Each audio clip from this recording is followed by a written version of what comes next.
luck this weekend. Thank you. All right, we're going to go ahead and continue.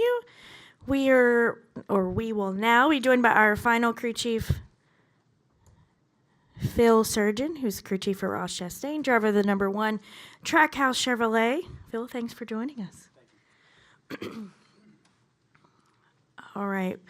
We will get to questions to help maximize our time. If you have a question for Phil, raise your hand. We'll work to get a microphone to you. We're going to start up front with Jordan.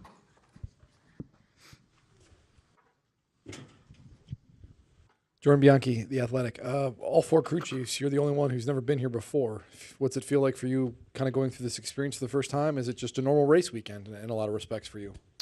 Yeah, a little bit of both. You know, it's really exciting. Obviously, we work essentially our whole lives, our careers to be here, so that feels good, but try to treat it as just any other race weekend. You know, for us, the goals are all the same. You know, we want to show up and be the fastest and win the race. So in that regard, it's very similar to every other week. I have been in the Final Four as a race engineer before, so have a little bit of experience. Generally, no.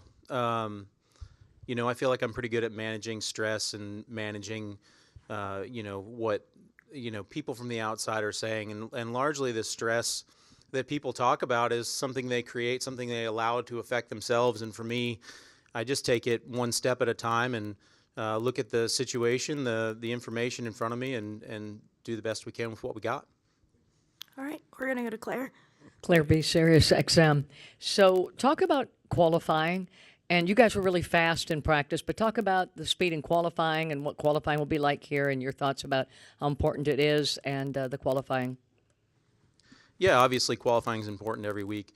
Fortunately, this week the championship 5 are picking pits first 5, so that ensures us a good stall selection.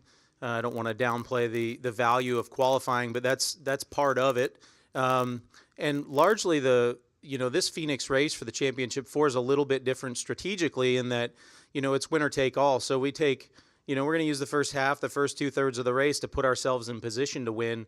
Whereas on a normal week, we've got to worry about stage points and how we are running earlier in the race. So, you know, if a championship driver qualifies in the teens, I don't think it's a deal breaker for him by any means. And when you look at practice, can you summarize or sense your Final Four competitors, or is it pretty hard to tell until you get past the qualifying and into the race? Yeah, I think I'll probably reserve judgment till Sunday. Obviously, the Final Four are here for a reason, and you know I was just in here a minute ago when Adam was speaking, and I have no doubt that they're going to make good headway over the course of the next couple of days, and I would expect all 5 championship drivers to be fast on Sunday.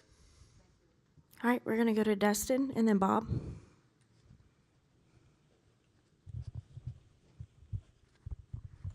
Dustin Long, NBC Sports. Phil, okay, so you've had your practice session. So what's the rest of the night like? What's your focus? What's the process for you? You know, looking at tomorrow, or how much are you looking at Sunday as opposed to tomorrow at this point? Yeah, a little bit of both. So process directly after practice, we'll do a debrief with the driver. That's what I just left. After I get back, I'll do a debrief with the engineers, and we'll take a look at how the practice went, the balance, the speed, identify where the shortcomings are, and figure out from a setup perspective what we want to change going into tomorrow. That's probably our first, or going into Sunday for race trim. That's our first objective. We did do a mock run at the end of practice, so we have a little bit of information about how qualifying trim needs to be for setup wise, and after we get our race trim setup figured out, then we'll apply the qualifying adjustments to that. How do you feel after practice tonight? I mean, I know obviously P1 is better than P21, but you know, how do you look at it with the things and the debriefing and all the data? I mean, where do you feel like you guys are at this point? Yeah, obviously being fastest is encouraging. Certainly some opportunity to improve. You know, our short run speed is good. Our mid run speed probably could use a little bit. And that's where we'll focus our efforts tonight, on just keeping the car better longer. All right, Bob, go ahead.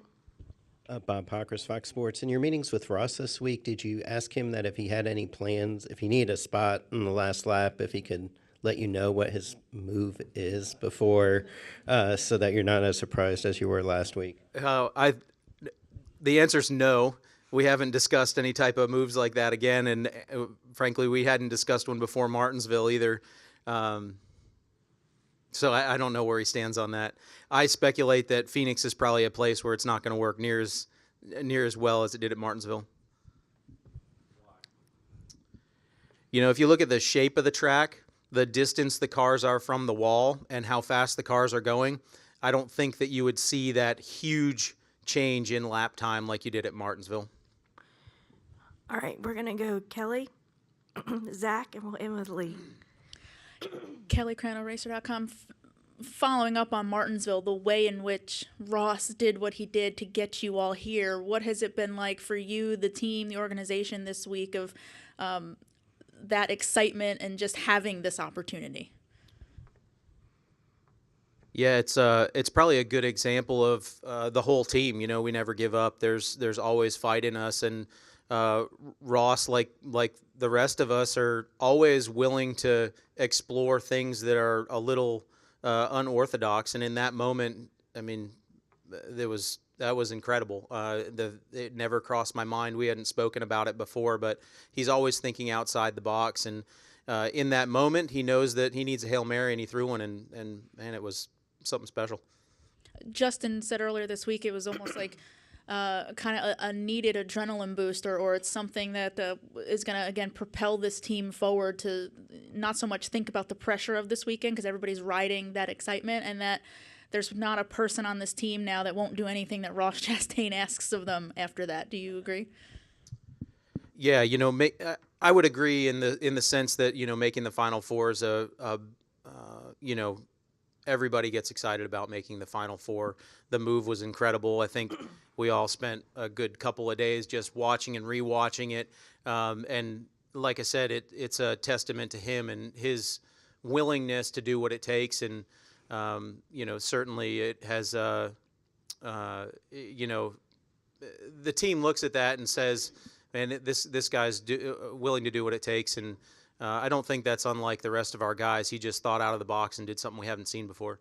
And lastly, how do you balance, again, the emotions of this weekend? Because you said you want to treat it like it's any other race weekend. But again, you as the leader of this team, just keeping everybody in check of do your jobs and don't let the moment get too big. But at the same time, everybody probably wants to be excited to be here, right?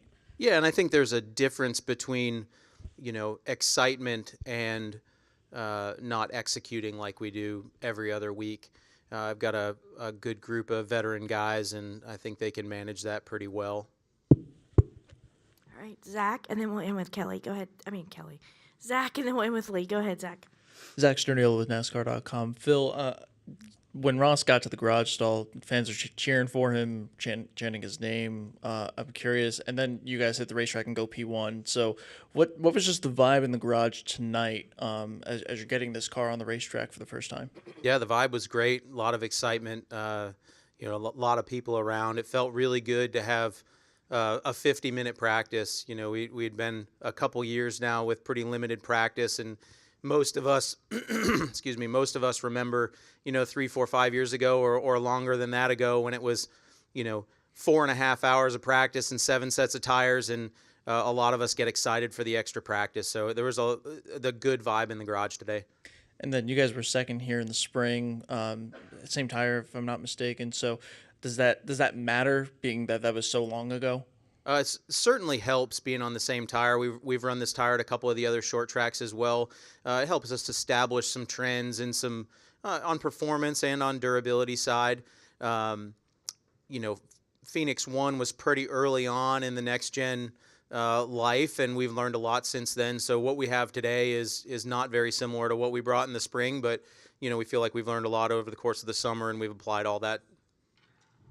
All right, Lee, go ahead. Ross said yesterday that he was disappointed he didn't make the playoffs last year. You guys finished 20th. How do you go from finishing 20th to finishing, you know, in the top 4, which, you know, your worst finish will be 4th on Sunday, right? But how do you go from 20th to 4th in a year? I mean, clearly you changed the name of the building, but there was, you know, a lot more that took place. Yeah, a lot of it's attributed to the next gen platform.